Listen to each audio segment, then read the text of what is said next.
Pernahkah kamu bertanya-tanya, bagaimana para ahli bisa menemukan lapisan batu bara yang berada jauh di bawah permukaan tanah tanpa harus menggali terlebih dahulu? Jawabannya ada pada seismic exploration atau eksplorasi seismik. Metode ini bekerja layaknya USG untuk bumi.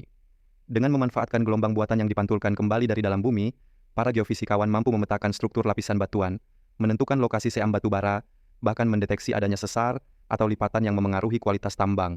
Di sini kita akan belajar bagaimana tahapan menemukan batu bara dengan menggunakan metode seismik eksplorasi. Pemetaan permukaan, data pengeboran awal, yaitu penentuan lokasi lintasan seismik 2D atau 3D, serta pemilihan jenis metode, yaitu seismik refraksi untuk mengetahui kedalaman dangkal atau seismik refleksi untuk gambaran detail lapisan batu bara. Berikutnya pembuatan sumber gelombang sumber energi buatan dapat berupa dinamit, letupan kecil di lubang bor dangkal, vibrator seismik, vibroseis, paluan mekanis, hammer seismik untuk eksplorasi dangkal. Pada batu bara yang relatif dekat permukaan, biasanya digunakan energi rendah agar resolusi data lebih baik. Selanjutnya, pemasangan geofon. Geofon ditanam sepanjang lintasan dengan jarak tertentu. Fungsinya menangkap getaran gelombang pantul dari bawah permukaan. Menanam geofon dimasukkan ke dalam tanah pada lubang kecil tersebut.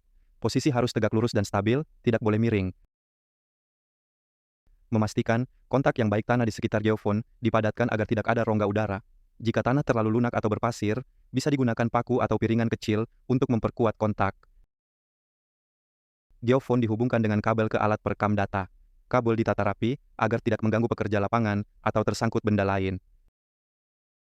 Setelah tahapan tersebut selesai didapatkan data seismik, selanjutnya pengelolaan data dan interpretasi. Data yang didapatkan akan dilakukan filtering, stacking, dan migration untuk meningkatkan kualitas data. Filtering, penyaringan data untuk menghilangkan noise dari data seismik. Cara kerja. Data disaring dengan filter frekuensi, low pass, high pass, band pass. Hanya frekuensi tertentu yang sesuai dengan sinyal pantulan dari bawah permukaan yang dipertahankan. Hasilnya, sinyal utama lebih jelas dan noise berkurang. Stacking, penumpukan data untuk memperkuat sinyal pantulan dari lapisan bawah permukaan. Cara kerja. Semua rekaman seismik yang berasal dari titik pantul yang sama dijumlahkan, ditumpuk. Karena sinyal pantulan sejati tiba dengan waktu konsisten, maka ia akan diperkuat. Noise yang acak justru saling meniadakan. Hasilnya sinyal pantulan target, misalnya lapisan batu bara, menjadi lebih kuat dan jelas. Migration, migrasi data, untuk memindahkan posisi reflektor seismik ke tempat yang sebenarnya di bawah permukaan. Cara kerja. Menggunakan model kecepatan rambat gelombang, komputer menghitung kembali lintasan gelombang.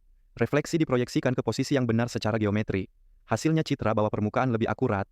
Lipatan, sesar, dan lapisan batu bara bisa dipetakan sesuai posisi sebenarnya. Interpretasi. Dari seismogram, diperoleh penampang seismik. Dan setelah dilakukan filtering, stacking, dan migration, diperoleh penampang seismik berupa garis-garis refleksi. Refleksi ini menunjukkan batas antar lapisan batuan. Lapisan batu bara biasanya tampak sebagai refleksi kuat, high amplitude, karena kontras kecepatan gelombang seismik antara batu bara dan batuan sekitarnya.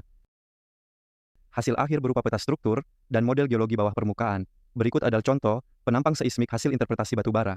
Terlihat lapisan refleksi, seam batu bara, garis hitam tebal, serta adanya sesar, garis merah putus-putus yang memutus lapisan tersebut, dan itulah langkah-langkah menemukan batu bara dengan menggunakan metode seismik eksplorasi.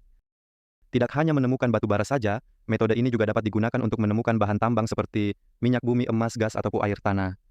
Terima kasih sudah menonton.